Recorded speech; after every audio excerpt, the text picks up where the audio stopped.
Please, madam, take this water. I can't believe they let them in here. Look at her dress. Thank you kindly. You think you can trick us with those old clothes? Get out of here before we call security? The words cut through the bright marble lobby like a blade. In the center of the polished floor stood two elderly villagers dressed in simple cotton clothes, their sandals dusty from the long road. Around them, well-dressed families stared with quiet judgment. No one offered a chair. No one offered water. And high above, from behind a tinted glass wall in his office tower, Billionaire CEO Armand Rahman watched everything. He said nothing, but his heart was already breaking. The elderly couple did not look like they belonged in the city. The man's back was slightly bent, his hair silver and thin. The woman's hands were rough, the skin lined from years of work under the sun. They held each other's hands as if the world might push them apart at any second. They had arrived to attend what the city's elite believed was a simple bride selection gathering. The most powerful families had been invited. Influential business owners, social media celebrities, daughters dressed in silk and diamonds. The rumor was clear. The CEO of Rahman Global, a man under 35 with a net worth that could buy entire islands, was finally ready to marry, but no one knew the truth. The elderly couple standing in the lobby were not poor villagers seeking help. They were Armand's parents, and this humiliation was part of their plan. Armand had built his empire from nothing. At least, that was what the newspapers said. But the truth lived in the soil of a small village, 300 miles away. He had grown up in a house made of clay walls and tin roofing. During storms, rain leaked through holes in the ceiling. Mother would place old pots on the floor to catch the drops. His father would sit quietly, pretending not to notice the water soaking through his own thin blanket, so that his son could stay dry. The smell of wet earth after rain still lived in Armand's memory. The smoke from his mother's cooking fire, the rough texture of his father's hands when they rested on his small shoulder at night. They owned nothing but honesty. When Armand was 16, his father sold the family's only piece of farmland. To send him to the city for school, it was not a large field. But it was their life, their security, their pride. On the day Armand left, his mother pressed a folded cloth into his hand. Inside it were a few worn bills and a small silver ring. "This is not money," she told him. "It is our trust." Armand carried that trust through sleepless nights, empty stomachs, and endless rejection. He built his company slowly, brick by brick, till it stood taller than any building in his village. But wealth changed how the world looked at him, and that frightened him. In recent months, families had begun appearing with sudden kindness. Invitations to dinner, praise for his achievements, smiles that felt practiced. Armand noticed the way some eyes lingered not on his face, but on the logo behind his chair, on the car he stepped out of, on the headlines that called him visionary. He did not want a wife who loved the empire. He wanted a wife who would have loved the boy in the leaking house. So his parents suggested something radical. "Let us go as we are," his father had said gently. "Let us see who sees us," Armand agreed. And so the gathering was arranged. But instead of announcing the CEO's presence, the invitation simply stated that the family wished to meet potential brides.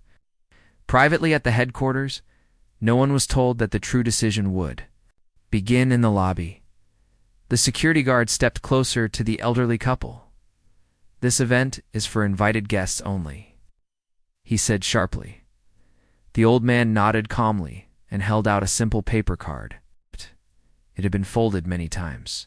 At it before waving his hand, "Dism. Civulated, please step aside." Okay. Around them, elegant families whispered. Some daughters hid small laughs behind manicured fingers.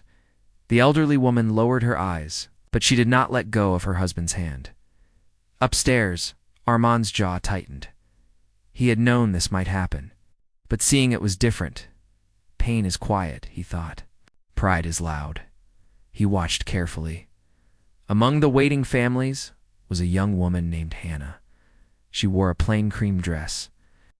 Nothing flashy. Her hair was tied back simply. She had come with her widowed mother, who sat nervously beside her.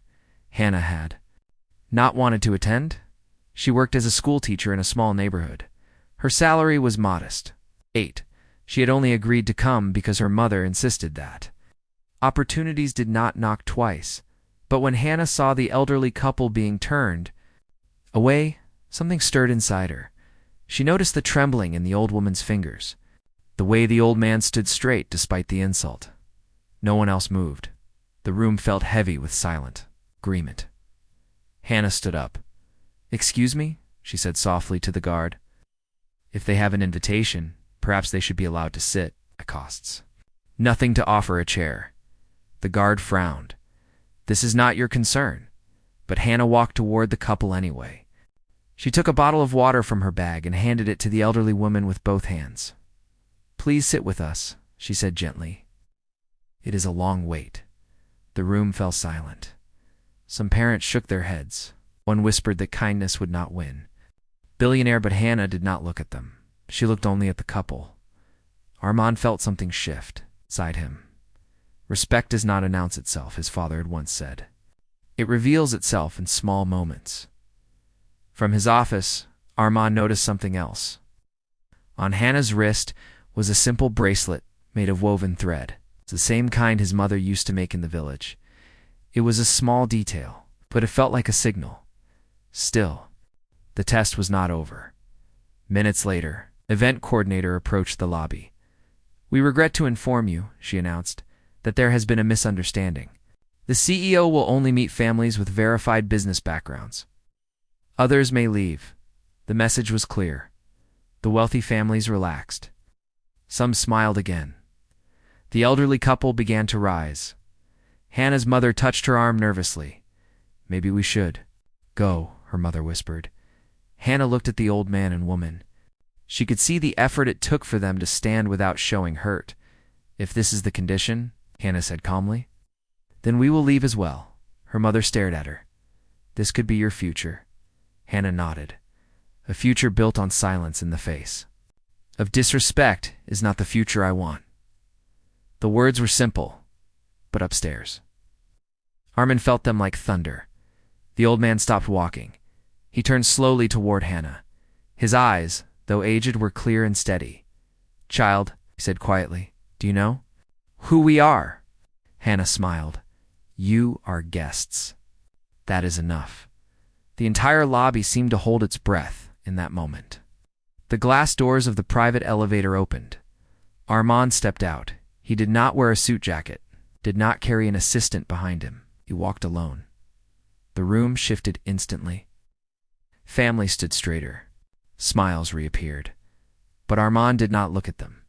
He walked directly to the elderly couple.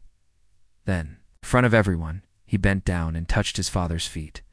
The gasp that moved through the room was not loud, but it was deep.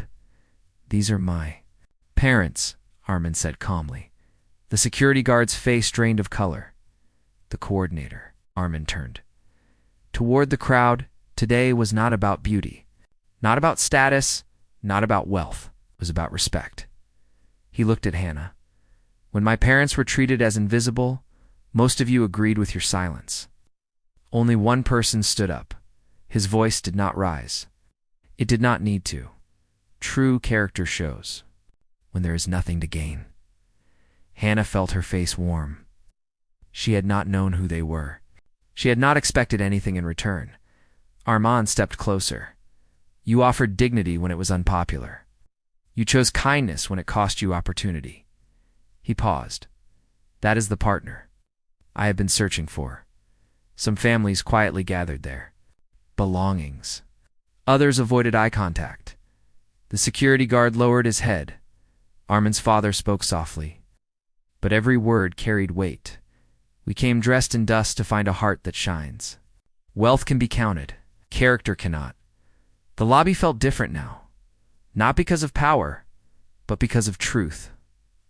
Weeks later, the wedding was not held in a grand ballroom. It was held in the village where Armand grew up. The clay house had been rebuilt, but one small corner of the old wall remained, preserved as memory. Guests sat under open skies. The smell of fresh earth mixed with jasmine flowers. Children ran barefoot on the grass. Hannah wore simple white, her woven bracelet still on her wrist.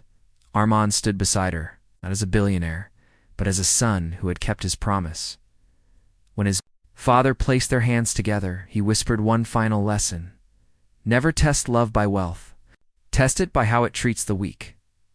The crowd stood in quiet, respects not because of money, but because they had witnessed something rare, honor in life. The loudest rooms often hide the quietest truths.